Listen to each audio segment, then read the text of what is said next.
Welcome back to Talkin' Winter Ops.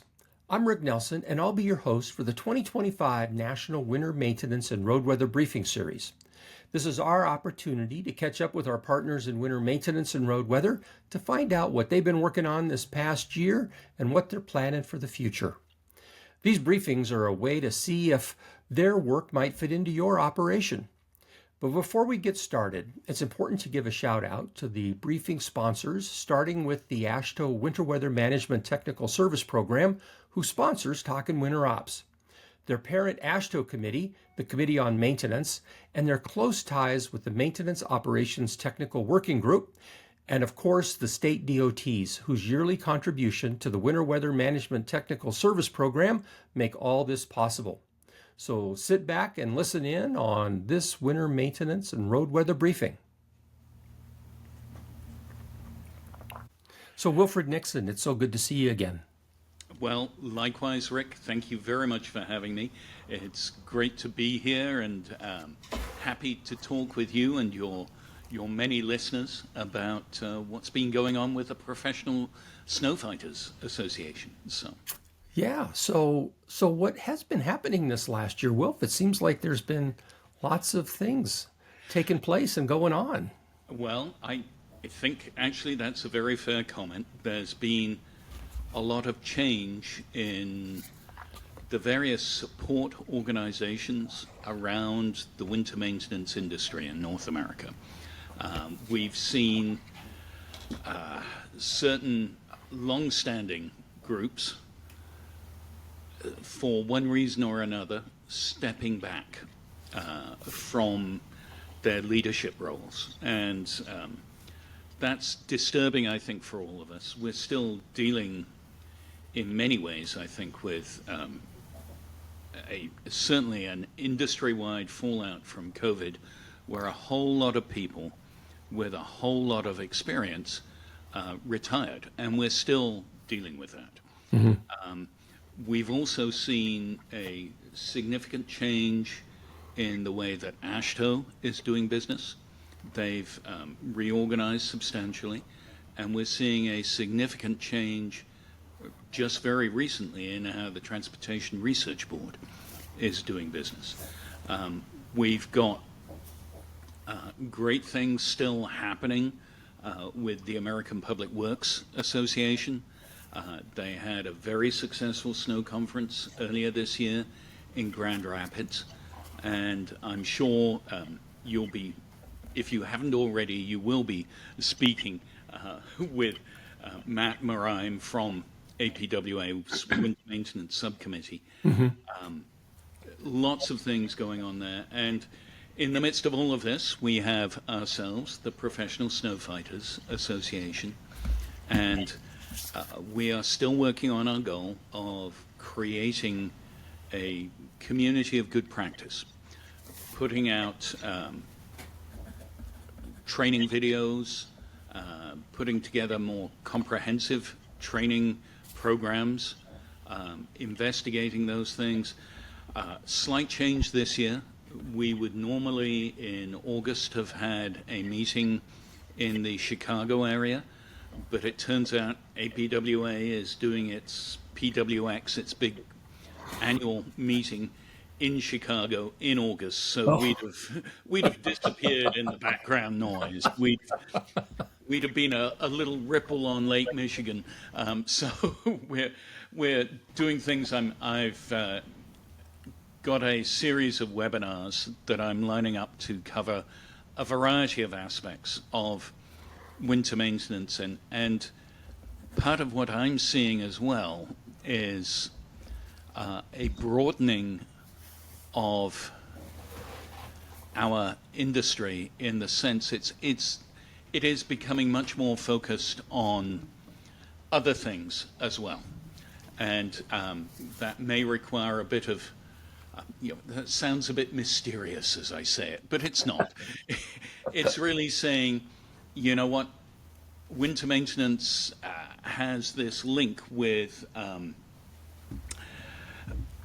emergency management, as an example.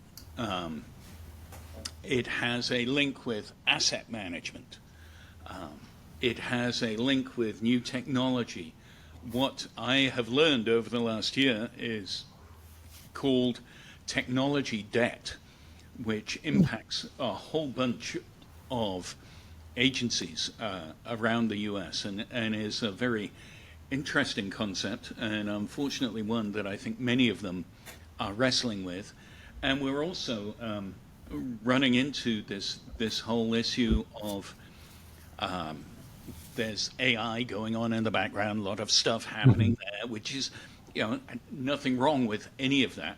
But what it all means, along with the change in what's happening at TRB, for example, is our landscape, if you will, has changed.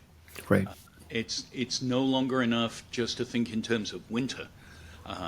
We think in terms of weather. It's no longer enough to think in terms of normal operation. We have to think in terms of the emergency or the situations that are so dire where we shut down part of our road network deliberately. We no longer think in terms of what can I see out of the window. We haven't done that for a while, mind you. But we're much more thinking in terms of what data, what information, what knowledge do I need? And that is actually quite interesting. What I would love to do, and I haven't made happen yet, but I'm working on it, is for the whole industry, all the players, the state DOTs, the cities, the counties, they are the providers, but also the vendors, the solution providers, and the researchers, the people who are looking at all the interesting stuff going on, to get together and spend a couple of days really hashing out where we should go. Now, that was a role I think TRB has played in the past, but I think it's fair to say none of us really know where that's going right now. Right. It's certainly changed. I don't know what your read on that is, but mine is they've removed a whole bunch of committees. Yeah, there's been a contraction that's taken place, and a reformulation, right? We haven't spoken with Paul yet, but I suspect that he'll be part of the briefings that are going to take place, and he'll be able to give us a chair's perspective of how things are sorting out. Yeah. But there's certainly been a reshuffling of committees and structure, and a refocusing of critical topics, if you will. And I think all of us were hearing about this very worried.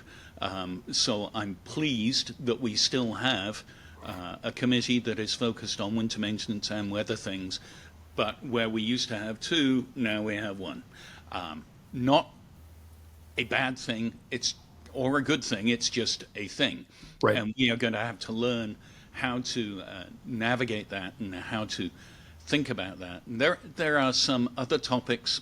I was chatting with someone earlier today about issues, for example, of resilience. There's resilience is the flavor of the month. A decade ago, we were at a meeting somewhere, probably beverages were involved, and maybe it was 2 decades ago, and sustainability was the flavor of the month. Now it's resilience, and we see, we can start asking very difficult questions along the lines of, let's take something that happened last year. Hurricane Helene quite literally destroyed many miles of an interstate on the border of Tennessee and North Carolina. I believe it's I-40. I'm not always correct on my numbers, but I think that's what it got taken out. And something like 20 miles was essentially destroyed. Right. Well, how do we build our interstates, which are critical communication pathways for this country, in such a way that they are resilient to those sorts of events? It's something we've dealt with here in Iowa, rebuilding parts of I-29 in the southwest corner of the state. Why? Because there came a time in this century when pretty much any time it rained, the interstate flooded.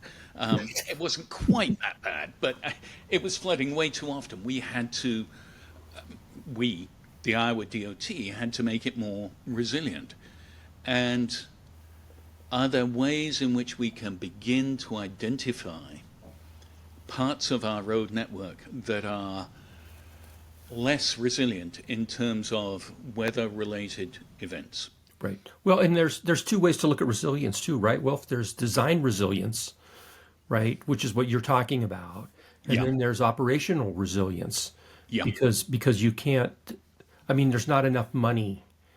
You can't print enough money to design and build everything that is resilient to every weather extreme. Right. And so then it rolls back into this world of operational resilience. How quickly can you restore afterwards? And of course, clearly, if 20 miles of interstate gets taken out, I mean, physically it's not there. It's very difficult unless, from an operational point of view, you've got manageable detours and that sort of thing. But I mean, it's certainly it's a difficult question to ponder, because you're getting design people involved, you're getting people that are in the political world involved. There's budget decisions that have to be made, and so there's a huge opportunity, if you will, for organizations to step in and provide input into that discussion. Yeah. And the good thing, I think, is we are beginning to have those discussions. And irony, at the annual TRB meeting earlier this year, when I, for one, had no hint of a major reorg coming there, one of our discussions was very much about operational resilience. Is it better to proactively close a road so you can recover it more quickly, or to simply allow the road to close reactively because a semi's gone sideways and deal with that? And those are really good discussions for us as a community to be having, and I hope we have a lot more of them because that's, and it's different everywhere. To get back to the emergency management side of things, this past winter, New Orleans had 8 inches of snow. Now, 8 inches of snow in New Orleans is an emergency. Right. 8 inches of snow on Thompson Pass in Alaska is Tuesday. It's probably actually a light day of Right. snow. They're wondering when's the snow going to start, right? Where's the snow gone? So, and this is part of the challenge of this. It's because the climate is different everywhere.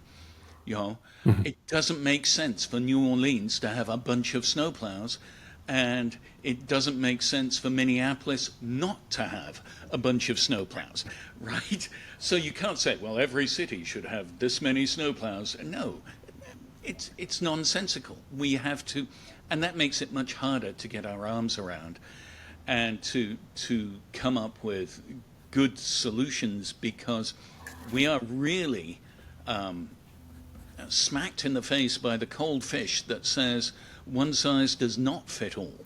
Right. And so that's kind of fun, and that is an area that I think it's a lot of fun to investigate, and fun. We can do some talking about it. We can have webinars about it, and those are appropriate topics for a community of good practice to dig into and see, hey, what works here, what's good, Right, and what isn't. It's So Wilf, what is it? Is it safe to ask what kind of trainings that you're contemplating coming up in the near future? well, yeah, we're working through. We're still doing our bite-size trainings, which it's a series of 10-minute or less videos. No, I think it's 15 minutes or less I'm working on making them as short and pithy as possible. And what we're trying to do is to cover pretty much all the aspects of winter maintenance operations. And what I'm using as a guide for this is way back when you and I and others worked on sustainability, we came up with a whole bunch of categories. Well, if they were important for a sustainable winter maintenance operation, we need some training on them. So that's, we're piecing those together. More, I've got a big thing coming in the sense of a longer training, probably in total about a 6-hour training package coming on liquid usage. And that's just going to be on the basics of liquids. I actually see 3 major training packages: the basics, the operations, what you actually need to make the basics happen, right? And then a third one of sort of, okay, well, this is fine, but where's it going now? What's happening new? And that's things like people doing liquid-only routes and so on and so forth. I've decided, others have made this work for them. I'm going with the trilogy approach. That not a Lord of the Rings kind of thing, though, right? Well, no, probably no CGI involved in this one. Okay. Rings, maybe, but no, and again, what I'm working on at the moment is breaking these down into, again, bite-sized chunks. The goal is, it's a 6-hour training, but no one is going to stay sane looking at a computer screen for 6 hours straight. Yeah. The goal would be you do 15 minutes or less a day, just to, and again, that's based on good learning theory. We can veer down the rabbit hole of these software packages that teach you new languages. They try and make their lessons less than 15 minutes long. And I figure if they're doing it for that, we can do it for this. So, but the goal right now is to have that first 6-hour package available online for anyone. There will be a fee by, I think it'll be this month, in August. Let's put it that way. That's the goal. Have it up by August. Okay, so put a mark on your calendar for Yes. maybe Yeah. the end of August, right? Because we'll give you the will. whole month, right?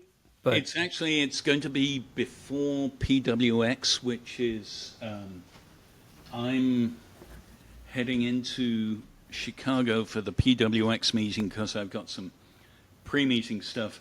That'll have me out of here on August the 14th. So it needs to be up and running before then.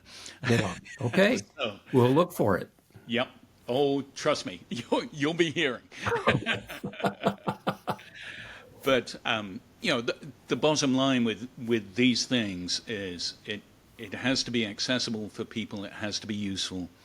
I think we've learned a lot. I know I have learned a lot about how we get information off the internet in the training on that, and very clearly, shorter is better.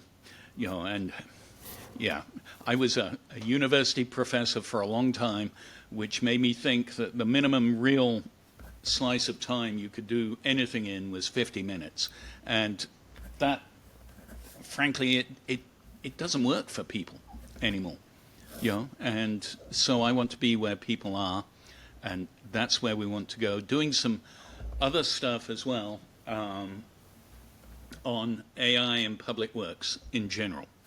And this is really, although there are wonderful examples of people using AI in very high-tech ways. One example, a county down in Florida has been using AI to map out where all their trees are using drone footage. so that they can estimate very quickly and easily after a natural disaster what loss of tree cover they had, Oh, yeah. which allows them then to set resources for cleanup, know where to send them, and also all of this is to sort out the FEMA funding. Now, that may be moot because who knows where FEMA is, but Right. it's part of the process that people are using AI to collate information that can be collected in a variety of different ways. I'm not talking about that stuff other than giving examples. I'm talking about if you find yourself as a director of public works, your city manager says, hey, we need to get something out on Facebook about the snow emergency coming up. How do I write that? What questions do I ask to allow ChatGPT to help me? And it turns out there are, well, they've given it a title which ticks me off a little. They call it prompt engineering, where you engineer the prompts, and everyone wants to be an engineer. Okay, there's no licensing involved for prompt engineers, but there are frameworks that you can write a prompt in. Okay, and sometimes it's 3 words. You task, action, and goal, and so you write your prompt saying, here's the task, here's the action we want, here's the goal, and so on. And so doing some training with some simple examples, and again, at the moment doing this as a live training where people are actually on there and they can play with ChatGPT or whatever they want as we go through this. And really it's about taking away the fear is too strong word, but concern that I know many people have. Well, if I put stuff into ChatGPT, it'll give me something back, and what if I don't like that? Well, Right. you iterate, and Yeah. how do you iterate? And so I've done one training on this already. Did that last month, and it worked really well. We had an excellent time. I believe training should be fun, and we had fun.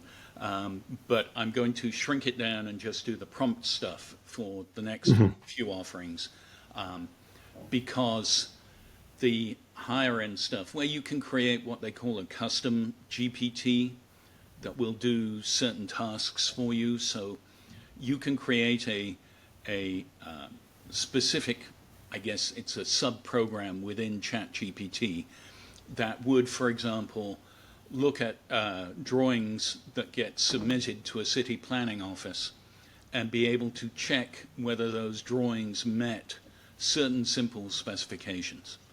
So, you have to check that they've got the right setback and so on and so forth. It can automate that process for you, write up comments, and that simplifies. Most of the folks I've spoken to in planning offices are so busy that, Right. And the busyness is, let's be honest, there is also a trend of what they call it, designing by red line. Right. Yep. Well, if people are going to do that, let's right back at them. Yeah. So, and I know at the state level, encroachment permits are a big element. You talk about the planning department, but at the state level, encroachment permits. If there was a way to take a look at that, there's really well-defined guidelines for encroachments onto the state highway. That's an excellent use for that kind of a thing. And I think people get wary of the whole AI business for fear that it's maybe it's not going to take over their job, but it's going to take over. And I think your point is good. As the human, the important part of the AI world is keep your hand on the lever, right? Oh, yeah. Or on the plug, right? Yeah. So if things start going crazy, you can unplug the device. But I think we're just still trying to sort of figure out how to use that tool. Yes. You know, Yeah, and I that word is very well chosen. It's a tool. Now, it can be a potentially extremely powerful tool. Okay, but you don't begin trying to do really complicated stuff on it. You begin trying to do the simple stuff. right? That said, there's a young engineer in the city just next door to us, and hopefully I'll be having him on a podcast at some time in the future, who is creating all these AI-based assistance programs for him. So he has one, for example. One of his jobs is to go through on all the projects he's in charge of, and when one of the contractors submits an invoice, he has to present that to the city council for payment, right? Mm-hmm. Well, he now has an automated system that identifies the emails that have invoices attached on his projects, make sure the information is extracted from the invoice and plugged into the right web page or spreadsheet or whatever, and creates all the documents needed to allow him to have a bundle to present to his city council saying, here's what you need to approve today. Mm-hmm. That's a good use of people's time. Now, I did ask him, I said, so how much time has this saved you? And he said, well, none yet. But it's really cool. Yes, and it is. It's really cool, and it will. I mean, we were speaking back in March when the construction season here hadn't begun. I'm sure now he's getting all sorts of value from it. So, Well, there's a period of time where you have to develop confidence. Just like any tool, you have to develop confidence in the output. And yeah, until you do that, I mean, instead of generating the report, you've got to be reading the report critically yes, to make sure that all the boxes have been ticked. yeah, yeah, and that's another aspect of all of this that basically, and the good news is all the warning stories on this at the moment are coming from the legal profession. But basically, if you want it to generate output, you check it, and then you check it again. Yeah. And Yeah. ask for references and check the references. Indeed. Yeah. Indeed. So in addition to the training that you've got going on, Wilf, what else is the PSA engaged with? Well, I mentioned we were at the snow conference. We had our booth there as we normally do, and that was excellent conference. Among the new things that were there, we for the first time had a winter maintenance focused emergency management tabletop exercise, and that was extraordinarily successful. That was run by a couple of folks, Mike Duffy and Joe Finaro. And they did a super job on that. It really was good. We had help from APWA's Emergency Management Committee to make sure it was put together in the right way, and people got the right lessons learned. So that was very good. Lots of issues bubbling up about workforce concerns, and we've spoken about that in the industry for a long while, and COVID didn't do us any favors in that regard, but we are having to adapt.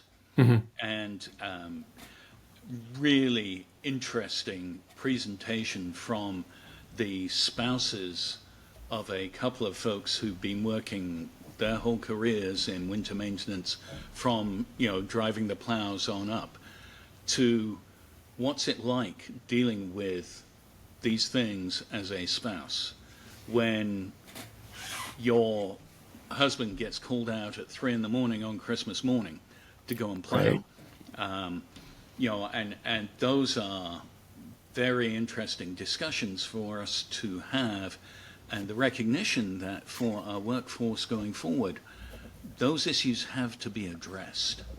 I won't say, oh, we've got the answer, because I don't think we do, but we know that we need to dig into the answer. That said, there are some good studies out there, and that was an area of work that TRB had done that I hope we still have the resources for.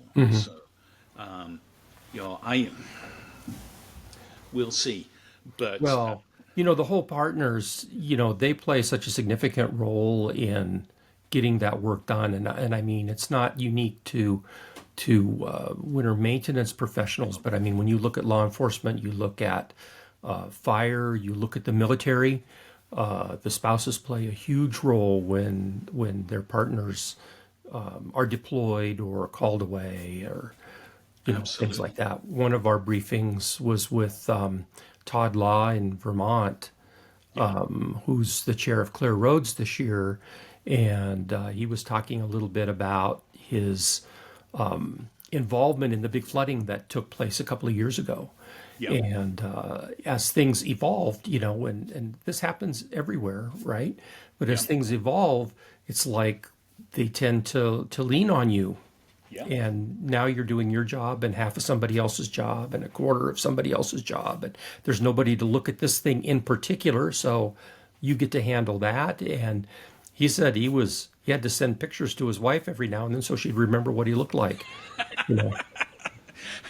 It's it's funny, but it's true, Yeah. and it's you mentioned the military and fire and police, and to a degree, all of those folk have recognized and are well in the process of doing their best to address it. I think it's something we are beginning to recognize more than we did, and strangely enough, there is currently a show out that I'm watching, and I realize now we've gone right down a completely different rabbit hole. But it's the show Landman. It's about oil drilling in Oh, West yeah, yeah, yeah. Texas, and there is very much this tension between a man and his wife, and the fact that he's working all the time, and if a crisis happens, he's got to be there.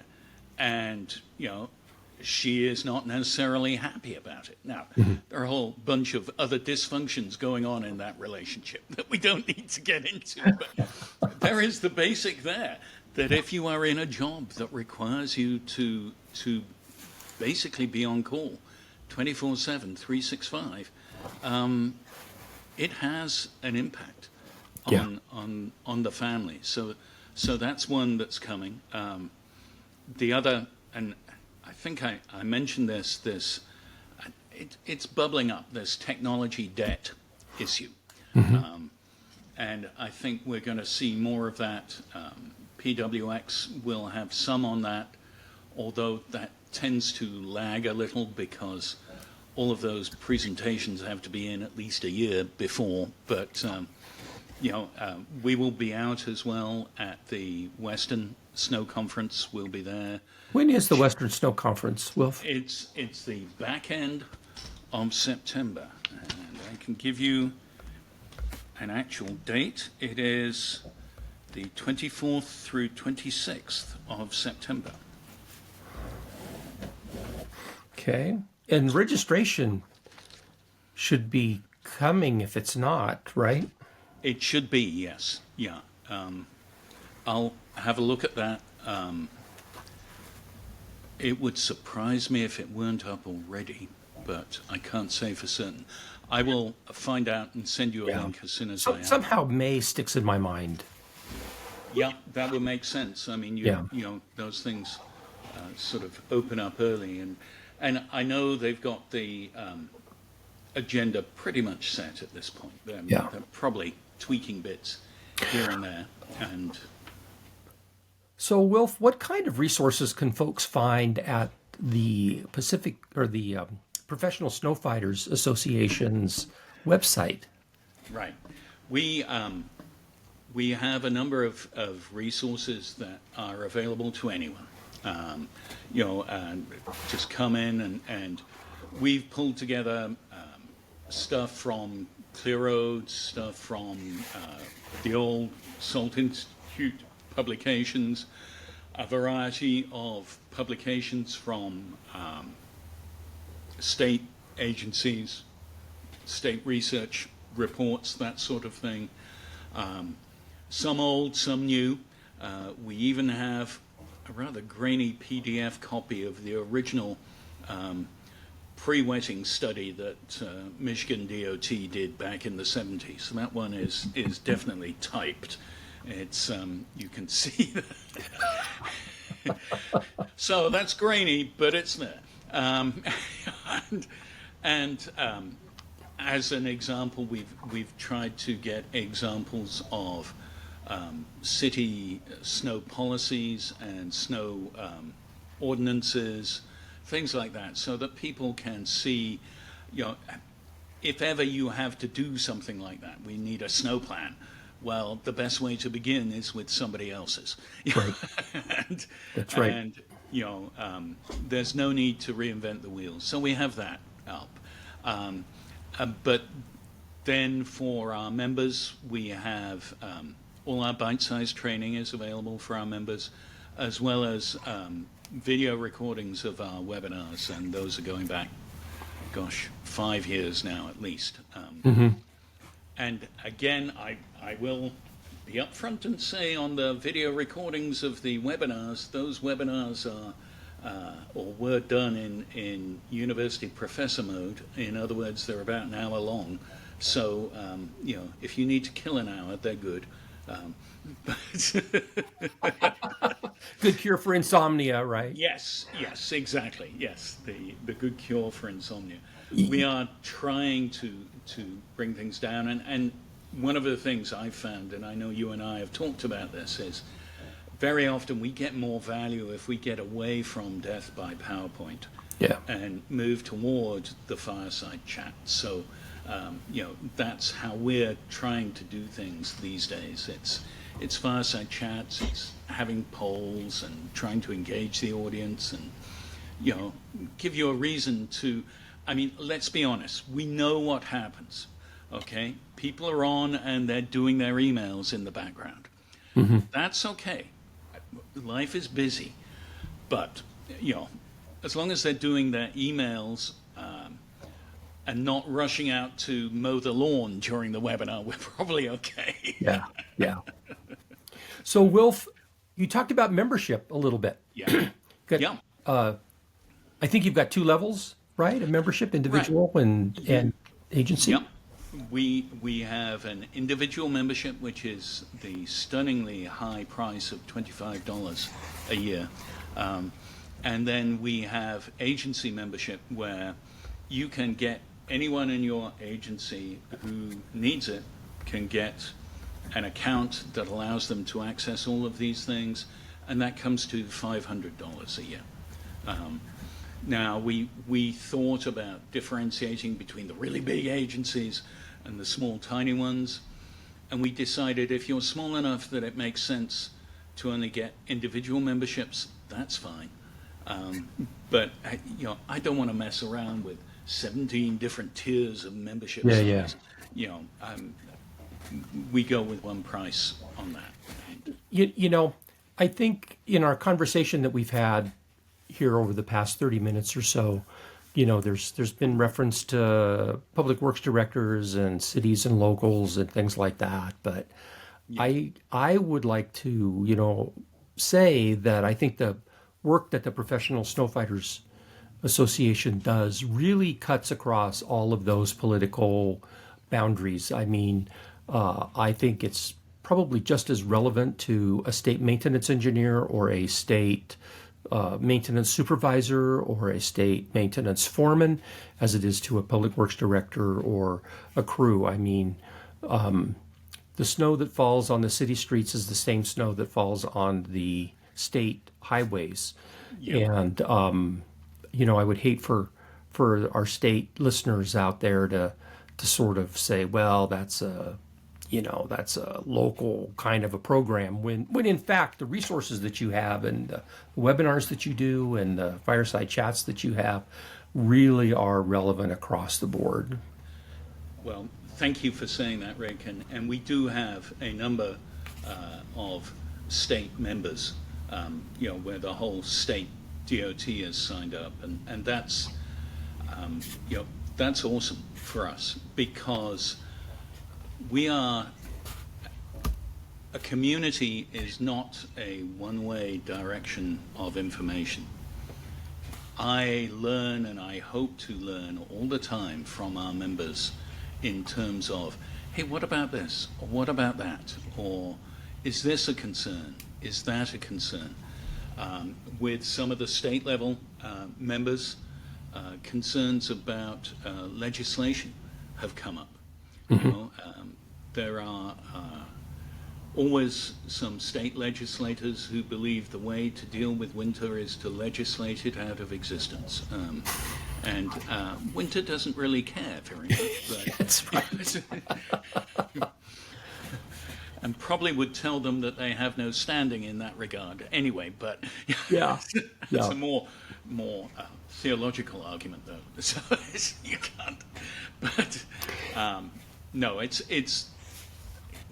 this is why one of the things I would love to do is to have more opportunities for real discussion. There are solutions out there for pretty much every problem in winter maintenance and in winter operations. The issue is we don't know. No one person knows about all of them. Right. And very often when we don't know about it, we may not even know that there are solutions out there. And sharing those solutions, I think, is a very, very valuable thing to do. So. Absolutely. Absolutely. Wilf, anything we've missed as we're going through the PSA organization brief here? I'm sure there are things we have missed, but I'm fortunately at that age where if I can't remember, it'll come back at 3 a.m. And I may interrupt you then. Well, so what we'll do, Wilf, is we'll make sure that your email address is down in the show notes. Thank you. If folks have a burning question about what's happening over at PSA, they'll be able to reach out directly, in addition to your website. Yes, thank you. So, Wilf, thanks so much for sitting in and filling us in on what's been happening. Lots of exciting stuff. I mean, this technology thing is really going to blow up, I think. I think you're absolutely right, and the challenge is that we live in interesting times. Yeah, it is in fact true. Wilf, thanks again. Thank you, Rick, and look forward to seeing you soon. Okay. All right. Take care. Thanks. You too. You can listen to all the briefings and other Talkin' Winter Ops episodes on our website, talkinwinterops.com, or wherever you get your podcast content. Video versions are available on Talkin' Winter Ops YouTube channel, and if a slide deck was used during this briefing, it's available through a link in the show notes, along with the presenter's email, so you can reach out and get more information. Thanks for listening in, and until next time, stay safe out there.